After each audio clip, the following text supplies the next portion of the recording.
My dear students, आप लोगों का इस नए क्लास में स्वागत है। आज की इस नए क्लास में हम एक नया टॉपिक शुरू करने वाले हैं और टॉपिक का नाम है शेयर जब्ती।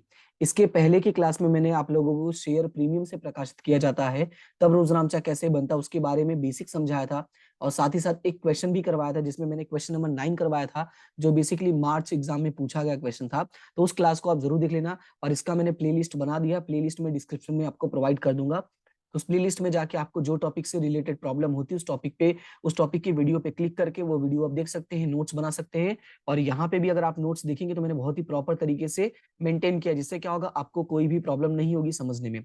फिलहाल आज का टॉपिक हम लोग स्टार्ट करते हैं और अगर क्लास आपको अच्छी लगती है तो लाइक शेयर सब्सक्राइब जरूर करना, जिससे इस चैनल के भी एक सपोर्ट बढ़े। आप अगर इंग्लिश मीडियम का चैनल कभी देखे होंगे तो आपने देखा होगा उस पर काफी बच्चों का अच्छा सपोर्ट मिलता है। तो मैं चाहूंगा कि हिंदी मीडियम का चैनल भी उसी तरीके से चले ताकि दोनों ही चैनल पे मैं सारी चीजें प्रॉपर तरीके से प्रोवाइड कर पाऊँ।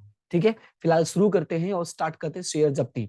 तो सबसे पहले मैं आपको कुछ पॉइंट्स बताना चाहूंगा कि शेयर जब्ती एक्चुअली होता क्या है। देखो, जैसा कि हम लोगों ने पढ़ा था, यानी जब चैप्टर स्टार्ट किया था तभी मैंने बताया था आपको कि कोई भी कंपनी जब शेयर प्रकाशित करती है, ध्यान से सुनना इस बात को, कोई भी कंपनी जब शेयर प्रकाशित करती है तो कभी भी पैसे एक साथ नहीं मंगवाती है। वो पैसे कैसे मंगवाती है? वो कंपनी पैसे मंगवाती है हफ्ते में। हफ्ते का मतलब यहाँ पे क्या होता है? मांग। राइट, हफ्ते का मतलब यहाँ पे क्या होता है? मांग। यानी हफ्ते में, यानी कि मांग पे पैसे मंगवाती है। तो होता क्या है, कई बार ऐसा होता है कि कोई शेयर धारक, ध्यान से सुनना, कोई शेयर धारक कोई भी मांग, यानी कि कोई भी मांग हो सकता है। हमने पढ़ा है कि 4 बार में पैसे, ज्यादातर हमने सवालों में देखा आवेदन, आवंटन, प्रथम और अंतिम। तो कोई भी मांग यदि नहीं भर पाता है किसी भी कारणवश, ठीक है, यदि नहीं भर पाता है, अब ध्यान से सुनना, यदि कोई भी मांग वो नहीं भर पाता है तो ऐसे केस में क्या होता है कि हम उसके शेयर को हम क्या कर लेते हैं? जब्त कर लेते हैं। याद रखना, नहीं भर पाता है, तो यहाँ पे नहीं लिख देता हूं, नहीं तो ऐसा लगेगा कि भर पाता है लिखा है। तो याद रखना है कि जब हम उससे पैसे मांगते हैं शेयर धारक से और किसी भी कारण से वो यदि मांग नहीं भर पाता है तो ऐसे केस में उसके शेयर को क्या कर लिया जाता है? जब्त कर लिया जाता है। और जब हम उसके शेयर को जब्त करते हैं तो जितना भी पैसा भरा होगा, ध्यान से सुनना, जितना भी पैसा भरा होगा, जितना भी पैसा भरा होगा, वो भी पैसा हम क्या कर लेते हैं? रख लेते हैं। यानी जो पैसा भरा होगा वो हम रख लेते हैं, रख लेते हैं। इसीलिए तो इसको हम क्या बोलते हैं? शेयर जब्ती बोलते हैं। मतलब इसको हम शेयर जब्ती क्यों कहते हैं? हम नॉर्मल बोलते हैं ना भाई, हमने उससे शेयर वापस ले लिया। जब्ती वर्ड इसीलिए यूज किया गया कि हम उसके पैसे को क्या कर लेते हैं? जब्त करते हैं। सिंपल सा अगर आपको समझना है तो एक बहुत नॉर्मल एग्जांपल देता हूं, जो आपने शायद बहुत सारे पिक्चरों, बहुत सारे सीरियलों में, मूवीज में आपने देखा ही होगा। जैसे आपने देखा कई बार हम इंस्टॉलमेंट पे, ठीक है, हम इंस्टॉलमेंट में बाइक परचेस करते हैं और बाइक या कार परचेस करते हैं। आपने देखा होगा ऐसा बहुत सारा, बाइक, कार या हाउस यानी कि घर। तो होता क्या है कि जब उसमें हीरो या हीरोइन, जो मतलब जो कैरेक्टर होता है, वो टाइम टू टाइम इंस्टॉलमेंट नहीं भर पाता है तो बैंक वाले आते हैं, यानी जो बैंक से लोन लिया होगा वो लोग आते हैं, बाइक उठा ले जाते हैं या कार उठा ले जाते हैं। तो ऐसे केस में क्या होता है? बाइक और कार तो उठा ले ही जाते हैं। यानी यहाँ पर भी सेम होगा कि जब शेयर जब्त किया जाता है तो कंपनी वाले शेयर वापस ले लेते हैं। इसके अलावा क्या होता है कि जो भी पैसा भरा था ना वो भी वापस नहीं मिलता। तो ये पूरे जब्ती की कहानी है। ये तो मैंने आपको कहानी समझाया है, लेकिन हमारा मेन टारगेट ये है, हमें ये समझना है कि शेयर जब्ती का रुजनामचा कैसे बनता है, शेयर जब्ती का लेखा कैसे होता है और उसकी प्रॉपर तरीके से व्यवस्था कैसे की जाती है उसके बारे में। हालांकि जब मैं रुजनामचा समझा उससे पहले आपको ये बैकग्राउंड समझना जरूरी था, इसीलिए मैंने ये बैकग्राउंड आपको समझाया। अब चलते हैं और रुजनामचा में देखते हैं कि यहाँ पे सारी चीजें कैसे होती है। तो मैंने एक बहुत छोटा सा एग्जाम्पल लेके समझाया ताकि समझना आपके लिए आसान हो जाए। तो मैंने यहाँ पे लिया जैसे कि कोई शेयर धारक है, ध्यान से सुनना, जैसे कि कोई शेयर धारक है और मान ले तो शेयर धारक का नाम है ए। ठीक है, क्या नाम है उसका? ए। अब उस शेयर धारक से हम लोगों ने पैसे 4 बार में मांगे थे। कितने बार में मांगे थे? 4 बार में। उसका नाम है आवेदन, आवंटन, प्रथम और अंतिम। मैं जितना कहूंगा, जितना बोलूंगा उतने पे ही ध्यान देना, उतना ही सुनना। लिखा तो मैंने बहुत कुछ है, बस सभी चीजें आपको ध्यान देने की जरूरत नहीं है। मैं जितना कहता हूं, जितना बोलता हूं, बस उसी पे ध्यान देना। ठीक है, तो आवेदन, आवंटन, प्रथम और अंतिम, इस तरीके से अलग अलग हमने पैसे मंगवाए थे। अच्छा, एक बात और मैं बता दूं जो बच्चों को कंफ्यूजन हो सकता है, वैसे तो ज्यादातर चांसेस है कंफ्यूजन नहीं होता है क्योंकि मैंने कहानियां बता दी हैं, फिर भी मैं बता देता हूं। क्या कि कभी भी ऐसा नहीं होता कि कोई शेयर धारक आवेदन का रकम ना भरे। क्यों नहीं भरेगा? क्योंकि ये वाला पैसा तो सभी पे करते हैं और तभी तो वो हमारे क्या बनते हैं, शेयर धारक बनते हैं। तो जो इस आवेदन ही नहीं भरेगा वो हमारा शेयर धारक ही नहीं बनेगा। समझ में आया? इसका मतलब इस वाले में प्रॉब्लम कभी नहीं होती। यानी कि अप्राप्त मांग कहूं या ये कहूं कि पैसे ना मिलने वाली जो प्रॉब्लम है कभी भी आवेदन में नहीं होती है। असली कहानी कब शुरू होता है? जब हम बाकी का काम करते हैं, यानी आवंटन प्रथम और अंतिम पे जाते हैं तब। तो जैसे देखो मैंने यहाँ पे लिख भी दिया है कि असली कहानी तब शुरू होता है जब पैसे मांगना हम शुरू करते हैं, तब होती है, राइट। जैसे आवंटन प्रथम और अंतिम। फिर होता क्या है कि यदि किसी एक मांग की रकम नहीं चुकाता, कौन? शेयर धारक। किसका कौन शेयर धारक? Mister A. तब हम योग्य कार्यवाही करके उसके शेयर को हम क्या कर देते हैं? रद्द कर देते हैं। और इस प्रक्रिया को ही हम क्या कहते हैं? शेयर जब्ती कहा जाता है। तो शेयर जब्ती क्या होता है ये आपको याद रखना है। यदि किसी कारणवश से कोई शेयर धारक कोई मांग की रकम नहीं चुका पाता है, तब योग्य कार्यवाही करके उसके शेयर को रद्द कर दिया जाता है और इस प्रक्रिया को ही हम क्या कहते हैं? शेयर जब्ती। ये आपको एसपी में भी हेल्प करेगा। जिन स्टूडेंट्स का एसपी है उनके लिए थोड़ा अच्छा रहेगा कि उनको एसपी में भी हेल्प हो जाएगी। दूसरी बात ये है कि यहाँ पे आपको कभी कभी परिभाषा भी पूछ लेते हैं, तो वो थोड़ा आपको याद रखना होगा, इसलिए मैंने ये परिभाषा यहाँ पे लिख पाई है। ठीक है, तो ये हो गया आपका बेसिक परिभाषा। अब बात करते हैं, थोड़ा आगे चलते हैं। ठीक है, यहाँ पे देखो मैंने कुछ बातें लिखी हैं कि शेयर धारकों द्वारा जो भी रकम भरी गई होती है वह जब्त कर ली जाती है, जो मैंने ऑलरेडी बता दिया है। मतलब कि शेयर धारकों को वापस नहीं किया जाता है। कुछ और बातें लिखी हैं, उसको थोड़ा ध्यान से सुनना। जब भी हम शेयर रद्द करते हैं, शेयर रद्द करने का मतलब जब भी हम शेयर क्या करते हैं? जब्त करते हैं। तो जब हम शेयर जब्त करेंगे तो शेयर की संख्या क्या हो जाती है? कम हो जाती है। क्यों कम हो जाती है वो मैं सिंपल समझाता हूं। जैसे वो बाइक वाला एग्जांपल दिया था कि मान लो मैं एक बाइक सेलर हूं और मैंने टोटल 10 बाइक सेल किया था। कितना बाइक सेल किया था? 10 बाइक सेल किया था। लेकिन 2 बाइक वाले ऐसे जो टाइम टू टाइम पैसा नहीं दे पाए, तो इन दोनों बाइक को मैंने क्या किया? उठवा लिया। उठा लिया मतलब क्या होता है? मैंने जब्त कर लिया। तो अगर अब कोई मुझसे पूछने आता है कि मिस्टर अमित भाई आपने कितनी बाइक सेल की है, तो क्या करूं मैं? 10 बताऊं या 8 बताऊं?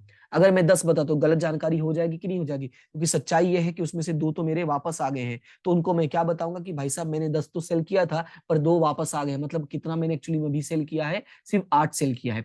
तो मतलब क्या हुआ कि इस 10 में से 2 को मैंने क्या कर दिया है? माइनस कर दिया है। और माइनस करने का मतलब यही हुआ कि मेरी बाइक की सेलिंग क्या हो गई? कम हो गई है। तो इसीलिए यहाँ पे लिखा है कि शेयर की संख्या क्या हो जाती है? कम हो जाती है। और शेयर की संख्या कम होती है तो इसीलिए शेयर पूंजी कम होगा, यानी कि शेयर पूंजी हमेशा क्या हो जाता है? उधार। तो आपको ये याद रखना है कि जब भी जब्ती का पॉइंट आएगा, क्या याद रखना है? मैं लिख देता हूं। जब भी जब्ती का पॉइंट आएगा, एक बात याद रखना है कि शेयर पूंजी हमेशा क्या होगा? उधार होगा। तो यहाँ पे मैं कलर चेंज कर देता हूं ताकि आपको पता रहे कि शेयर पूंजी खाते हमेशा क्या होगा? उधार होगा। कब उधार होगा? जब भी, ज्यादा डार्क हो गया, सॉरी, जो उसमें ज्यादा डार्क हो गया। जब भी, ध्यान से सुनना, जब भी जब्ती का पॉइंट आएगा तो हमेशा याद रखना है कि शेयर पूंजी खाते क्या हो जाएगा? उधार हो जाएगा। ये पहली बात याद रखनी है। दूसरी बात, शेयर जब्त। अब इसमें क्या याद रखना है वो भी मैं लिख देता हूं यहाँ पे, मतलब बता देता हूं कि जो रकम भरा होगा वो कंपनी रख लेती है। अर्थात कि अब वो कंपनी का क्या हो गया है? फायदा हो गया है। मतलब ये है जैसे कि मान लो ये बाइक वाला था, बाइक वाले ने 10,000 रुपए भरा था। तो अब मैं तो 10,000 रुपए उसको देने वाला नहीं हूं। तो वो 10,000 रुपए मेरा क्या हो गया है? मेरा हो गया है फायदा। यानी कि वो पैसे अब मैं रख लूंगा और वो पैसे मैं वापस नहीं करूंगा। तो इसीलिए इसको हम क्या बोलेंगे कि ये हमारा फायदा हो गया। और फायदा का मतलब लाभ। लाभ हमेशा क्या होता है? जमा। लाभ हमेशा क्या होता है? जमा। तो एक और बात याद रखनी है जो फिक्स है, आपको याद ही रखना है। ये जो मैं बातें यहाँ पे लिख रहा हूँ ना, ये फिक्स वाली बातें रेड कलर से मैं लिख दे रहा हूँ। तो याद रखना है कि जब भी हम शेयर जब्त करते हैं तो याद रखना है शेयर जब्त के समय में जितना पैसा उसने भरा होगा, किसने? शेयर धारक ने, तो वो कंपनी का फायदा होगा और वो हमेशा कंपनी के नाम पे चला जाएगा। यानी कि शेयर जब्ती खाते क्या हो जाएगा? जमा हो जाएगा। और इसलिए देखो ब्रैकेट में लिख दिया जितना भी रकम भरा होगा। तो ये आपको याद रखना है। क्लियर हुआ इतना? तो ये था शेयर जब्ती का बेसिक इंफॉर्मेशन। अब थोड़ा सवाल के साथ, यानी एक एग्जाम्पल के साथ मैं आपको क्वेश्चन भी एक्सप्लेन कर देता हूं ताकि आपको कोई प्रॉब्लम ना हो। यहाँ पे आज की क्लास में बेसिकली मैं सिर्फ आपको बेसिक बताऊंगा। हालांकि मैंने बेसिक को जो इस तरीके से यहाँ पे कितना कुछ इस तरीके से लिखा हुआ है कि आपको सवाल का फीलिंग आ जाएगा। देख रहे हो मैंने रकम के साथ लिखा हुआ है। तो रकम के साथ लिखने का फायदा क्या है? रकम के साथ लिखने का फायदा ये है कि आपको भी कोई प्रॉब्लम नहीं होगा, आपको समझने में आसान हो जाएगा। आप चाहोगे तो सवाल खुद से भी सॉल्व कर लोगे। ठीक है, फिलहाल देख लेते हैं कि कैसे करना होता है। तो शेयर जब्ती की परिस्थितियां जो होती है ना वो 2 प्रकार से होती है। एक कि हमने शेयर कैसे किया था?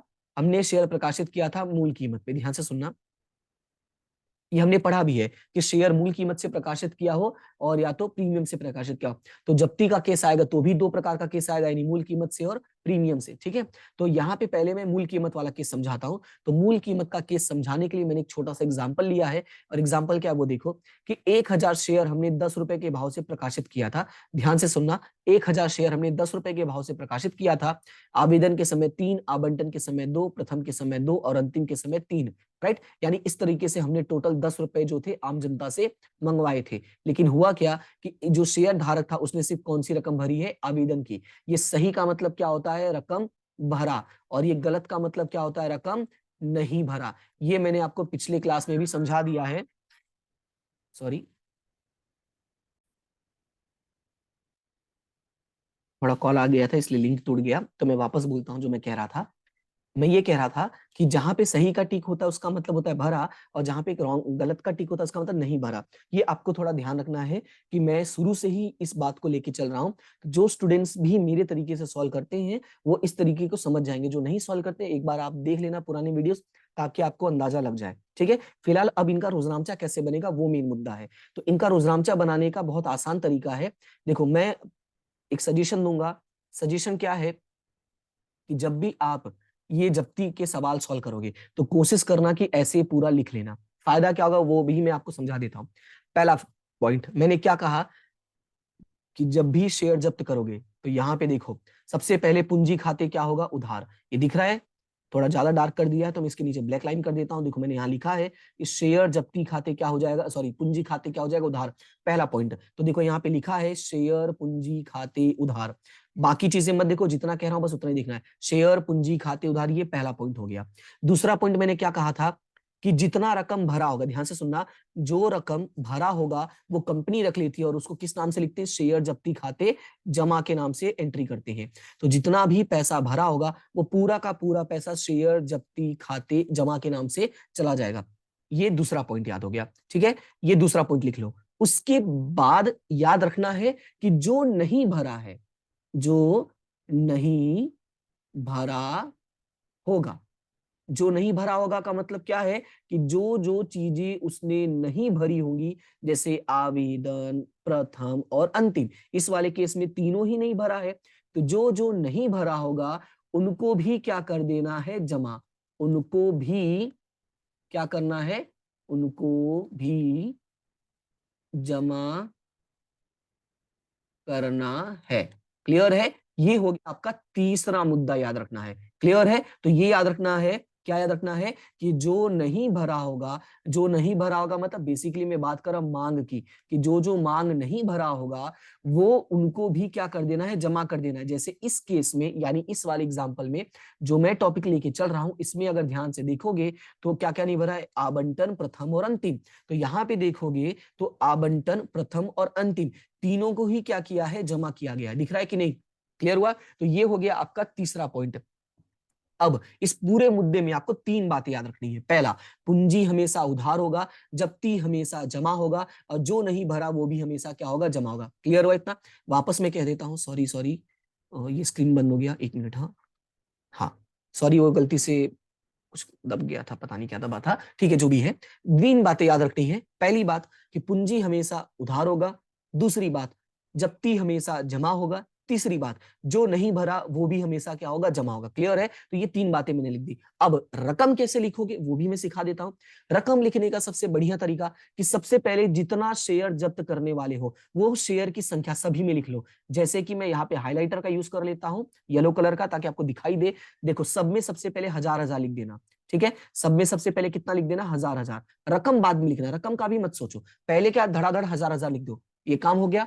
उसके बाद अगला काम, पहला है शेयर पूंजी खाते उधार। पूंजी में क्या लिखना है, तो पूंजी में याद रखना है कि जितना रकम मंगवाया हो, क्या याद रखना है, जितना रकम मंगवाया हो। ये one of the most important line है कि जितना रकम मंगवाया होता है उस रकम से पूंजी खाते को क्या कर देते हैं, उधार कर देते हैं। अब कितना रकम मंगवाया था, तो इस वाले केस में हमने टोटल 10 रुपए मंगवाए थे। तो यहाँ पे देखो 1000 गुणे 10 कर दिया तो टोटल आ गया 10,000। ये हमारा पहला मुद्दा खत्म।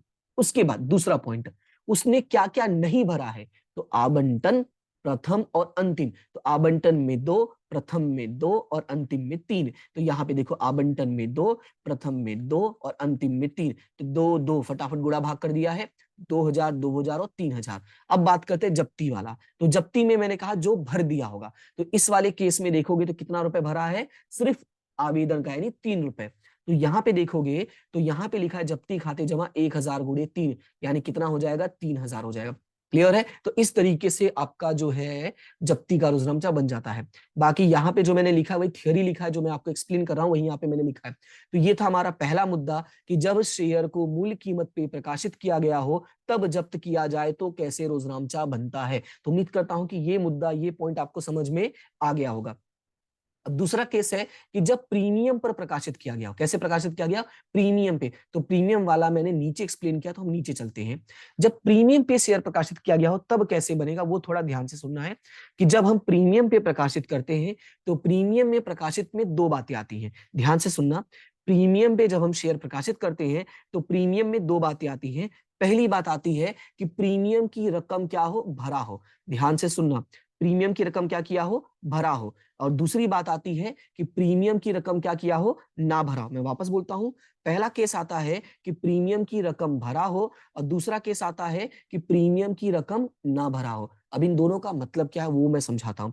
ये दोनों बातें बहुत जानना जरूरी है कि जो शेयर प्रकाशित किया गया था प्रीमियम से, क्या उसमें सामने वाले ने प्रीमियम भरा है या सामने वाले ने प्रीमियम नहीं भरा है, क्योंकि यही मुद्दा हमारा डिसाइड करेगा रुद्रांचा का फ्यूचर। यानी जो रुद्रांचा है वो कैसे बनेगा, यही मुद्दा हमारा डिसाइड करता है।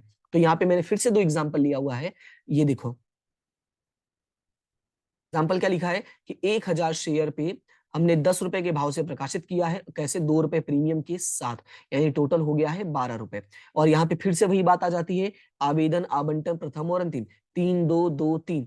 अब यहाँ पे देखोगे तो आवंटन के साथ आपका प्रीमियम है कि नहीं है, और उसके सामने मैंने सही का टिक किया है। सही का टिक का मतलब पैसा भर दिया है। तो अगर पैसा भरा है तो क्या करना, वही मैं समझाऊंगा। और ये नहीं भरा, ये क्या है, प्रथम और अंतिम, तो इसमें तो प्रीमियम है नहीं, तो ये वाले को अभी पुराना वाले, इसको कुछ सोचने की जरूरत नहीं है। मेन फोकस है प्रीमियम में। तो प्रीमियम भर दिया है, तो अब इसमें आपको याद क्या रखना है, याद ये रखना है कि जब प्रीमियम भर दिया गया हो, क्या कर दिया गया हो, जब प्रीमियम भर दिया गया हो तो प्रीमियम को इग्नोर करना होता है।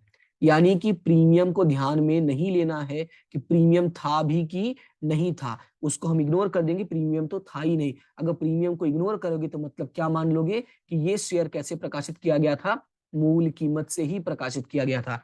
अब ये लाइन देखोगे तो मैंने यहाँ पे लिखा भी होगा, ये देखो कि जब प्रीमियम की रकम भर दिया हो तब हमें उस परिस्थिति को मूल कीमत जैसा ही समझना होता है। तो यही बात तो मैंने भी कहा कि जब प्रीमियम का रकम भर दिया हो तो प्रीमियम को क्या कर दोगे, इग्नोर कर दोगे और उसको मूल कीमत के जैसा ही समझोगे। इसका सबसे बड़ा एग्जांपल सिंपल सा ये है कि जैसे रास्ते पर अगर हमें कुछ पैसे मिल जाते हैं तो चुपचाप रख के निकल लेते हैं। तो ये वैसा ही ये प्रीमियम का केस है कि हमको तो पैसा मिल गया ना, तुम जानो तुम्हारा काम जाने, हमको तो पैसा मिल गया, हम तो चुपचाप थैला उठा के निकल लेंगे। राइट, नहीं भरा होता तब क्या करेंगे वो आगे वाले केस में बताऊंगा। तो ये प्रीमियम का पैसा भर दिया तो चुपचाप पैसा रख लो। क्लियर है? अब रुद्रांचा कैसे बनेगा वो ध्यान से सुनना। तो रुद्रांचा बनाने का सिंपल तरीका वही मैंने जो कहा था, वही बातें याद रखनी है, 3 बातें। सबसे पहले मैंने क्या कहा था, जो सबसे पहले मैंने कहा था पूंजी खाते क्या होगा, उधार होगा। तो धड़ाधड़ सबसे पहले पूंजी खाते उधार करो। फिर मैंने कहा था दूसरा जप्ती खाते जमा होगा, तो धड़ाधड़ जप्ती खाते जमा कर दो। फिर मैंने कहा था कि जो पैसा नहीं भरा है उसको भी जमा करो। यानी इस वाले केस में प्रथम और अंतिम नहीं भरा है तो फटाफट प्रथम और अंतिम भी हमने क्या कर दिया, जमा। ये हो गया हमारा तीसरा केस। 3 रुद्रांचे आपको बनाने हैं, जप्ती का, पूंजी का और ये जो पैसा नहीं भरा उसका। क्लियर है? अब रकम लिखने का तरीका मैंने क्या किया, कैसे बताया, मैंने कहा कि सबसे पहले जितने शेयर थे, इस वाले में कितने शेयर थे, इस वाले में 1000 शेयर थे, तो सबसे पहले फटाफट सभी में 1000 लिख दो। ठीक है? रकम कैसे लिखना वो मैं बताऊंगा। फिर मैंने क्या कहा कि पहले वाले केस में जितना मंगवाया हो, तो कितना रुपए मंगवाया था, 10 रुपए। याद रखना है कि हमेशा पूंजी में मूल कीमत की ही रकम लिखी जाती है। ये बात मैंने पिछले क्लासेस में भी बताया आपको। तो पूंजी में याद रखना हमेशा मूल कीमत की ही रकम लिखते हैं। तो इसमें मूल कीमत कितना है, 10। तो 1000 गुणे 10 करोगे तो ये कितना हो जाएगा आपका, ये हो जाएगा 10,000। उसके बाद जो जो नहीं भरा है, क्या क्या नहीं भरा है, प्रथम और अंतिम। तो प्रथम और अंतिम नहीं भरा है, तो ये देखो प्रथम का 2 रुपए और अंतिम का 3 रुपए दिख रहा है ना, 2 और 3 रुपए। क्लियर है इतना? तो ये हो गया आपका बाकी का 2 पॉइंट। अब बात करते हैं जब्ती में कितना जाएगा। तो जब्ती ज्ञात करने का 2 तरीका है। पहला तरीका कि जो भर दिया उसके पे फोकस करो, क्या क्या भर दिया है। तो उसने आवेदन भरा है, मैं पेन चेंज कर देता हूं, मैं पेन रख देता हूं ग्रीन ताकि आपको क्लियरली दिखाई दे। तो आवेदन और आवंटन भर दिया है। तो आवेदन और आवंटन भर दिया, तो आवेदन में 3 रुपए है और आवंटन में 4 रुपए है। लेकिन मैंने क्या कहा, प्रीमियम को क्या करना है, इग्नोर। तो प्रीमियम वाले को ध्यान में नहीं लोगे, तो सिर्फ कितना फोकस करोगे, 2। तो 3 और 2 कितना हो गया, 5 रुपए हो गया, यानी 5 रुपए भरा है। तो देखो यहाँ पे 5 से गुणा किया है कि नहीं किया है, ये पहला तरीका है। दूसरा तरीका क्या है, कुल कितना रुपए मंगवाया था, 10 रुपए मंगवाया था। देखो यहाँ पे मैंने लिखा है 10 रुपए, उसमें से कितना नहीं मिला है, तो 2 रुपए इधर और 3 रुपए इधर, यानी टोटल कितने रुपए नहीं मिले हैं, 5 रुपए। तो 10 में से 5 नहीं मिला तो कितना मिला होगा, 5 ही तो मिला होगा, तो वो भी यहाँ पे आ गया, राइट। तो इस तरीके से आप 2 तरीके से क्वेश्चन को सॉल्व कर सकते हैं, ठीक है। तो उम्मीद करता हूं कि ये वाला पॉइंट भी आपको समझ में आ गया होगा। अभी बात करते हैं थर्ड और फाइनल पॉइंट की। ये भी काफी इंपॉर्टेंट पॉइंट है, इस पे थोड़ा फोकस करना बढ़िया से। इसको कैसे सॉल्व करते हैं, तो पहले मैं सवाल जो लिखा उसी को समझा के आपको आगे वाले पॉइंट पे लेके चलता हूं। मैंने जो बातें कही उसको याद रखते जाना। सबसे पहले 1000 शेयर है, 10 और 2 सेम सवाल है। आवेदन के समय 3, आवंटन के समय 2 + 2, प्रथम और अंतिम। इस वाले केस में उसने क्या भर दिया है, सिर्फ आवेदन भरा है, बाकी का पैसा नहीं भरा है। तो मैंने कहा वही 3 मुद्दा। सबसे पहला मुद्दा पूंजी उधार होगा, दूसरा मुद्दा जब्ती जमा होगा, तीसरा मुद्दा जो जो नहीं भरा वो भी क्या कर दो, जमा कर दो। लेकिन इस वाले केस में एक एक्स्ट्रा आया। क्या एक्स्ट्रा आया है, प्रीमियम का। अब उसको याद रखना है, क्या याद रखना है, कि जब प्रीमियम ना भरा हो, याद रखना है कि जब प्रीमियम ना भरा हो तो हमें रोना है। कैसे रोओगे, वो ध्यान से सुनना। जब हम प्रीमियम मंगाते तो प्रीमियम खाते जमा करते हैं कि नहीं, क्योंकि प्रीमियम हमारा फायदा है। लेकिन अब प्रीमियम तो मिला नहीं, तो फायदा काहे का, तो नुकसान हो गया ना। तो उल्टा कर देना होता है, यानी प्रीमियम को क्या कर दोगे, उधार कर दो। कब उधार कर दोगे, जब प्रीमियम ना मिला हो, यानी प्रीमियम की रकम को ना भरा गया हो, तब उधार कर दोगे। दूसरी बात आपको और याद रखनी है कि मैंने आपको पिछले क्लास में बताया था कि जहां पूंजी वहां प्रीमियम, यानी देखो जब पूंजी उधार हुआ तो प्रीमियम भी उधार हुआ कि नहीं हुआ, तो ये याद रखना है। इसका मैं एक एग्जांपल दे देता हूं। जैसे कि अगर हमारे कभी पैसे खो जाते हैं, तो इस चीज को हम जो जो से चिल्लाकर बताते हैं कि भाई हमारा पैसा खो गया, हमारा पैसा खो गया। और अकाउंट की भाषा में कहूं तो उसका हमें लेखा करना होता है। ये एग्जांपल मैंने क्यों दिया वो भी आपको मैं समझाता हूं। जैसे कि इस वाले केस में प्रीमियम का जो पैसा है वो नहीं भरा गया है। तो अगर प्रीमियम का पैसा नहीं भरा गया है, तो ये बातें अगर हम मार्केट में नहीं बताएंगे तो दुनिया को क्या लगेगा कि भाई ये प्रीमियम का नहीं बता रहे, मतलब इसको पैसा तो मिल ही गया होगा।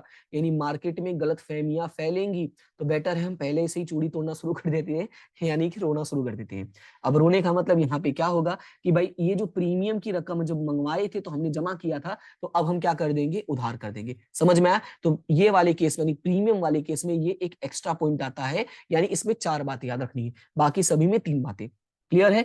अब रकम कैसे लिखोगे, सेम वही तरीका। जितना शेयर है पहले फटाफट शेयर की रकम लिख दो, फटाफट वही करना है, ठीक है। दूसरी बात, फटाफट वो रकम लिखो जो है। जैसे कि पूंजी कितना मंगवाया था, तो पूंजी तो टोटल 10 ही रुपए था।